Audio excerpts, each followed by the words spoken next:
Shalom, saya menjumpai saudara-saudara kembali dalam program Rema Restorasi melalui Alkitab.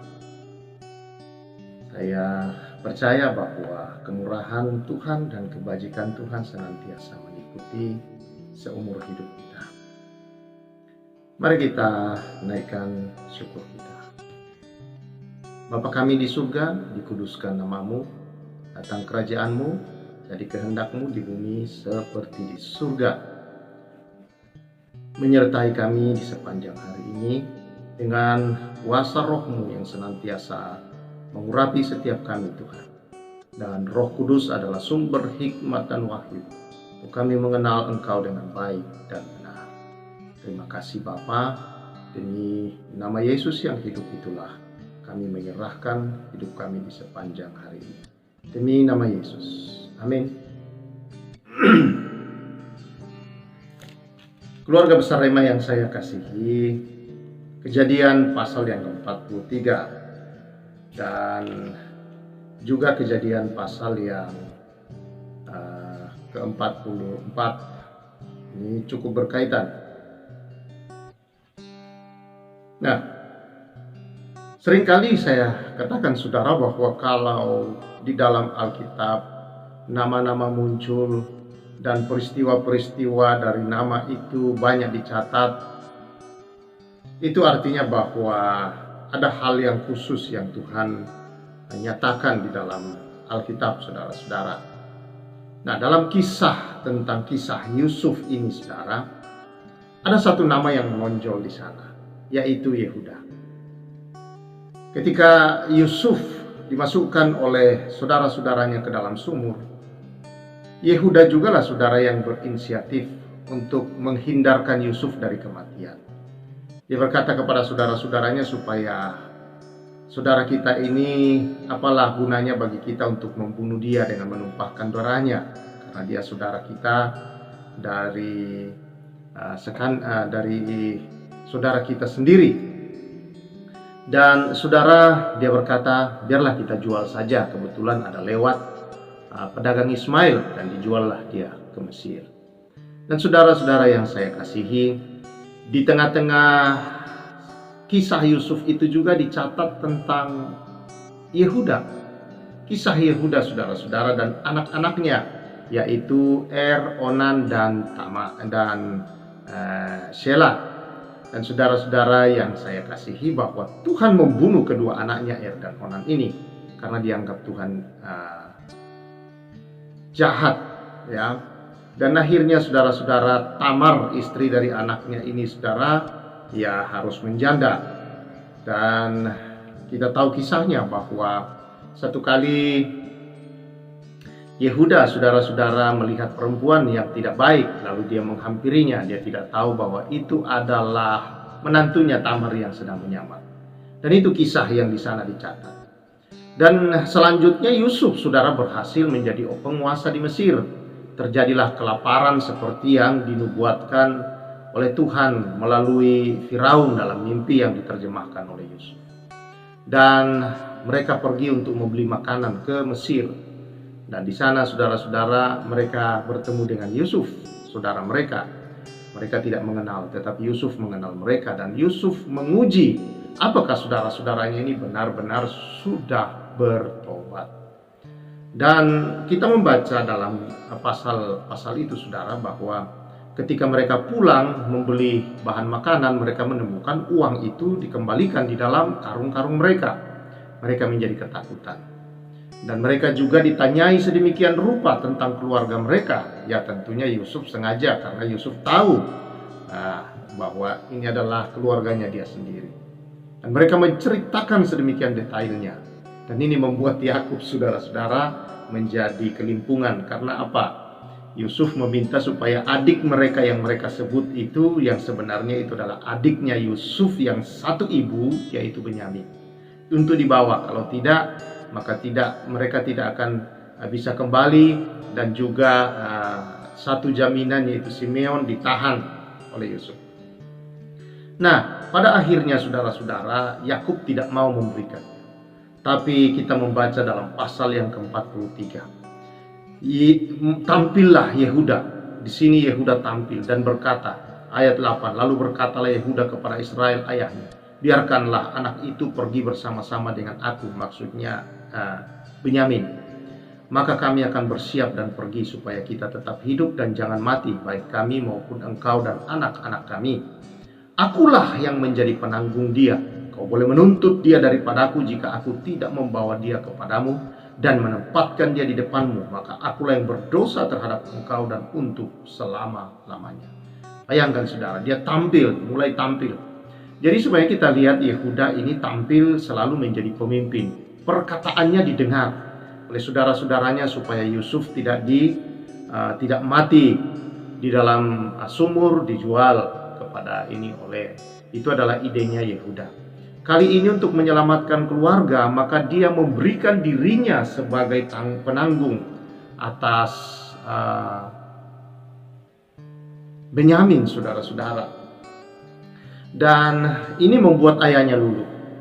Lalu kemudian berangkatlah mereka ke Mesir. Untuk kedua kalinya, saudara-saudara, mereka berangkat ke Mesir. Dan ketika mereka tiba di Mesir pun, saudara-saudara, mereka juga mengalami hal yang sama.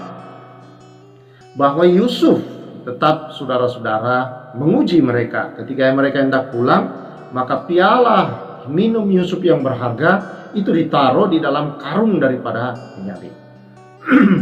Dan ketika mereka di perjalanan disusul oleh tentara Mesir dan mereka dibawa pulang ke tempat kediaman Yusuf. Lalu kemudian mereka semua ketakutan sedemikian rupa. Tetapi saudara-saudara, kita melihat dalam pasal yang ke-44, kembali Yehuda tampil karena ditemukan ada di dalam karung Benyamin itu piala. Sementara mereka sudah mengatakan pada siapa piala itu ditemukan, dialah yang akan dihukum. Nah, yang akan menjadi budak di situ, yang tinggal di Mesir. Tetapi saudara, rupanya ditemukan dalam karung Benyamin. Nah, ini menjadi problem yang besar karena mereka sudah berjanji untuk membawa Benyamin pulang. Dan di sini Yehuda tampil dan menceritakan apa adanya yang sesungguhnya dari awal perjalanan mereka sampai detik itu, saudara. Dia secara gamblang menceritakannya. Dan dia menyatakan bahwa dialah yang menjadi penanggung bagi adiknya itu. Biarkan adiknya itu pergi dan dia siap untuk menjadi seorang budak atau terhukum atau apapun yang dilakukan oleh bangsa Mesir terhadap dia, Yusuf dan tentaranya terhadap dia, siap. Dan ini cukup bagi Yusuf untuk melihat saudara-saudara pertobatan mereka. Mengapa Yehuda begitu istimewa di sini, saudara-saudara? Rupanya saudara-saudara, Yehuda artinya bahwa terpujilah Allah. Yehuda itu berbicara tentang pengagungan akan kemuliaan Tuhan. Yehuda berbicara tentang syukur akan karunia Allah, atas kemurahan Allah. Karena Lea bergumul, saudara-saudara, untuk mendapatkan anak lagi, saudara. Dan lahirlah, saudara, Yehuda ini. Dan dia memberi nama Yehuda yang artinya dia bersyukur, terpujilah Allah. Rupanya Allah kita adalah Allah yang maha kuasa, yang maha agung mulia itu. Allah yang memang layak dipuji, layak dimuliakan. Dan seluruh bumi sorga harus memuji dan memuliakan dia. Ini latar belakang kemungkinan dari nama itu, maka Yehuda dipilih. Dia juga lahir dari perempuan yang tidak dicintai, saudara-saudara. Tetapi untuk itulah Tuhan, saudara-saudara, adalah mencari dan memilih, memanggil orang-orang yang dalam hidup ini, saudara, sudah jatuh dalam dosa dan kehilangan cinta kasih yang sejati. Nah, saudara yang saya kasihi di dalam Tuhan Yesus Kristus, Yehuda ini, saudara, dipilih oleh Tuhan kemudian untuk menurunkan akan Daud. Dan dari Daudlah kemudian kita baca, saudara, dalam silsilah Yesus di Matius 1, lahir Mesias. Dan kemudian kita juga tahu, saudara-saudara, bahwa ketika kerajaan Israel terbagi dua, maka salah satu suku yang menjadi kerajaan adalah suku Yehuda. Dan dari keturunan Yehuda inilah lahir raja-raja. Dan ini dinubuatkan dalam kitab Kejadian pasal yang ke-49, saudara-saudara, ayat yang ke-8. Itu berkat dari Yakub terhadap anak-anaknya ketika Yakub akan meninggal. Dia berkata, Yehuda, engkau akan dipuji oleh saudara-saudaramu. Tanganmu akan menekan tengkuk musuhmu. Kepadamu akan sujud anak-anak ayahmu. Yehuda adalah seperti anak singa. Setelah menerkam, engkau naik ke suatu tempat yang tinggi, hai anakku. Ia meniarap dan berbaring seperti singa jantan atau seperti singa betina. Siapakah yang berani membangunkannya? Tongkat kerajaan tidak akan beranjak dari Yehuda, ataupun lambang pemerintahan dari antara kakinya, sampai dia datang yang berhak atasnya, maka kepadanya akan takluk bangsa-bangsa. Jadi saudara, ini adalah berkat daripada Yakub terhadap Yehuda. Dia menggambarkan Yehuda seperti singa, saudara-saudara. Dan itu sebabnya Yesus disebut juga sebagai singa dari Yehuda. Saudara yang siap menerkam musuh-musuhnya. Dan inilah saudara-saudara gambaran tentang Yehuda. Yehuda adalah orang yang tidak sempurna. Dia lahir dari perempuan yang tidak dicintai. Ada dicatat dosa yang dia lakukan, saudara-saudara. Kesalahan-kesalahan yang membuat anak-anaknya harus mati dan dibunuh. Saudara-saudara, dalam semua ini dia kesalahan-kesalahannya. Tetapi lihat bahwa Allah telah memilih, karena nama daripada Yehuda adalah terpujilah Allah. Bersyukur kepada Allah. Jadi saudara-saudara, Allah kemudian menggunakan nama itu untuk membuat seluruh dunia mengagungkan dia, memuji dia, bersyukur kepadanya, bahwa dialah sumber hidup yang meluputkan daripada kematian. Sama seperti Yehuda meluputkan Yusuf dari kematian, saudara-saudara. Demikian juga saudara, Allah lah yang meluputkan kita dari maut melalui Yesus Kristus Tuhan kita. Dan sama seperti Yehuda menjadi penanggung bagi saudaranya juga, dia rela saudara-saudara untuk menjadi pengganti bagi Benyamin.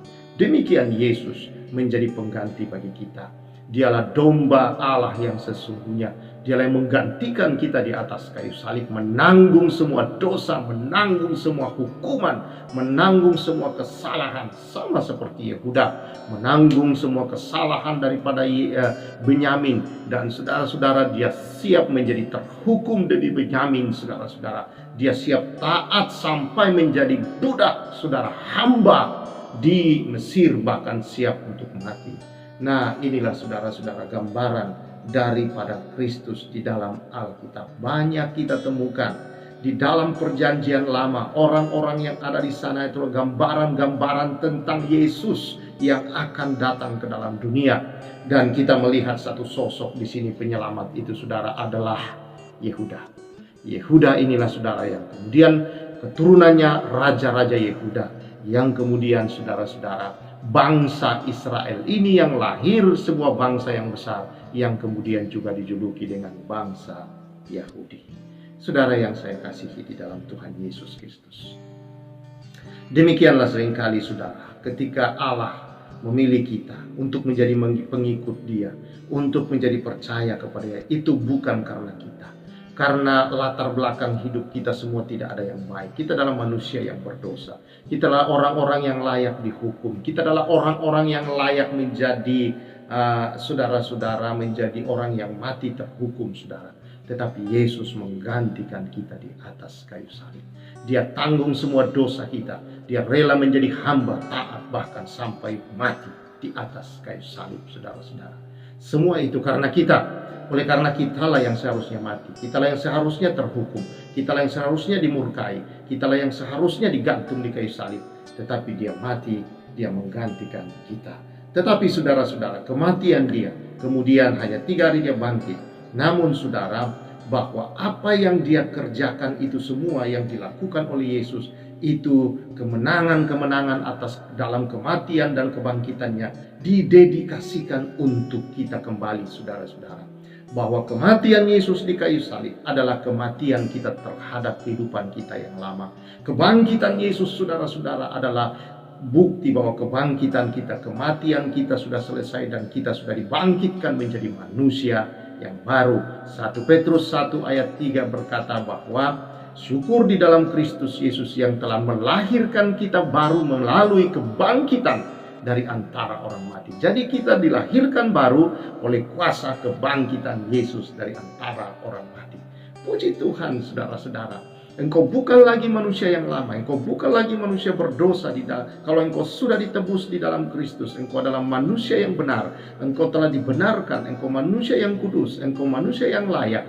Engkau selalu layak di hadapan Allah untuk menghampiri tahta kasih karunia-Nya. Engkau berharga, engkau mulia, engkau adalah orang yang sangat-sangat dikasihi Allah. Engkau tidak perlu lagi meminta dan mencari kasih dan kelayakan di hadapan Allah dengan perbuatan-perbuatanmu yang baik dan berkenan. Tetapi saudara-saudara, justru engkau telah berkenan, engkau telah benar, engkau telah dikuduskan, engkau menerima kebenaran dan kekudusan Allah. Engkau layak dan berkenan, engkau berharga di matanya, mulia, jangan hinakan dirimu. Dan engkau sangat dikasihi. Karena itu sebagai orang benar, sebagai orang yang kudus, sebagai orang yang telah dilayakkan dan dikasihi sedemikian rupa, orang yang berharga dan mulia, mari kita hidup dalam status kita yang baru ini. Bahwa kita orang-orang mulia, jangan hinakan diri kita yang begitu mulia di mata Tuhan, saudara, dengan hal-hal duniawi yang begitu kecil, kadang-kadang sepele, lalu saudara menjatuhkan kita dan membuat kita kembali hancur dan berantakan, saudara-saudara. Mari hari-hari ini, saudara, singa dari Yehuda, yaitu Yesus Kristus, telah memenangkan kita, saudara, dan kemenangan itu diberikan kepada kita. Itulah sebabnya kita disebut lebih dari seorang pemenang.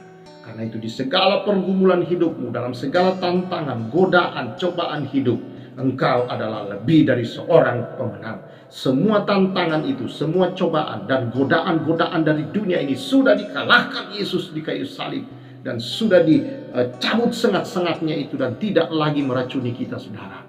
Kalau engkau sadar akan dirimu, engkau hidup dalam kemuliaan. Engkau hidup, saudara, sebagai orang yang mulia, sebagai orang yang berharga, yang punya nilai-nilai kerajaan yang luar biasa, yang membawa terang, membawa pengaruh, kuasa kehidupan Yesus kepada dunia ini. Maka orang-orang yang melihatnya menjadi takut dan percaya. Mereka berharap kepada Tuhan melalui kehidupan saudara-saudara semua. Oh, puji Tuhan. Itulah panggilan Tuhan terhadap kita sekarang ini. Dia berkata, pergilah, beritakanlah Injil, sembuhkan orang sakit, bangkitkan orang mati, dan tahirkan orang kusta. Saudara-saudara, engkau telah menerima semua itu dari Tuhan. Karena itu kita terima dengan cuma-cuma. Karena itu, saudara-saudara, berikanlah kepada orang lain dengan cuma-cuma. Artinya lakukan semua dalam keikhlasan, ketulusan, dan lakukan sebagai sebuah style kehidupan kita, bahwa Tuhan hidup dalam kita untuk kita dapat menyatakan terang dan kemuliaan Tuhan kepada dunia ini. Yesus berkata, kamu akan mengerjakan pekerjaan-pekerjaan yang aku lakukan kalau kamu sungguh percaya akan penebusannya, akan apa yang sudah dia kerjakan untuk saudara. Sama seperti ketika dia ada di bumi, dia kerjakan. Kita melakukan hal-hal itu, mengerjakan itu untuk kemuliaan Tuhan dan untuk saudara kesejahteraan manusia, dan bumi ini penuh kemuliaan Tuhan. Haleluya. Mari, singa dari Yehuda ada di dalam saudara, dan dia akan menerkam setiap musuh-musuhnya yang ada yang hendak menguji, menggoda, dan melakukan hal-hal yang tidak baik. Dan engkau akan menyatakan suara dari singa Yehuda ini mengaum, saudara, menyatakan kemuliaan kuasa Tuhan kepada dunia, supaya dunia mengalami pertobatan. Haleluya. Puji nama Tuhan, saudara-saudara. Itulah panggilan Tuhan buat kita. Tuhan memberkati. Terima kasih Tuhan, berkat-Mu atas umat-Mu. Kasih karuniamu yang besar dalam Yesus yang kau nyatakan, dan kuasa Roh Kudus menyertai, mengurapi, menjadi saksi yang hidup akan singa Yehuda yang ada di dalam setiap anak-anak-Mu. Terima kasih Tuhan, demi nama Yesus. Amin. Puji Tuhan, saudara, berjalan seperti singa dari Yehuda yang ada di dalam saudara.